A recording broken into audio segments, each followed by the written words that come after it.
Hey guys, so what I'm going to do is I'm going to do the differential fluid change on the rear.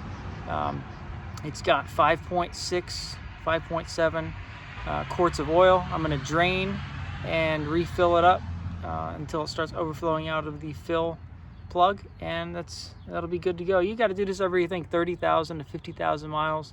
I usually have done it every 50,000 miles on mine.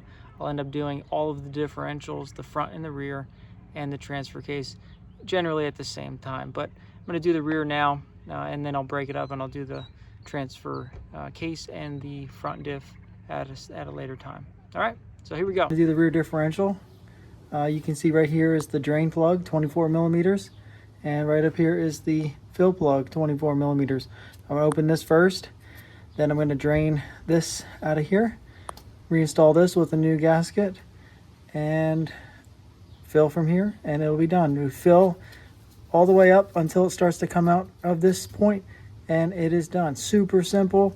I love that on Toyotas they have a drain plug, unlike on a Ford or a Chevy, I think Dodge, Jeeps. You have to take this whole cover off, reseal this whole thing. It takes a long time to do that, but with this design, it's very simple, always works well. Never had a leak with these things. If you replace the gasket, it should be fine. So yeah, I'll show you real quick. And here we got the oil draining out, gear oil, and it looks pretty good. Nice, not too bad. You can see right here, there's some gunk that's on the drain plug. It's a magnetic drain plug. I'm gonna clean that off and be good. And there's the fill plug. So you can see that's pretty normal, but it's good to change it out. It's been 49,000 miles. I think this is the original fluid, and it looks pretty good. Nothing major. So you can see here, it's got about five quarts came out, just over 5 quarts came out from that. Okay, so that's it for now, and I'm glad I could kind of show you what I've been doing. At some point, I'll show you the Excel sheet that I use to track.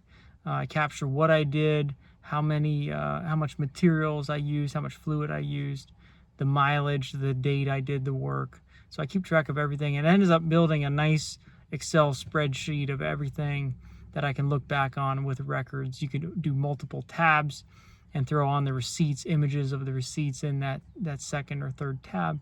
And you kind of keep a very good maintenance record. If you end up giving the vehicle away, selling it, trading it in, you can use that.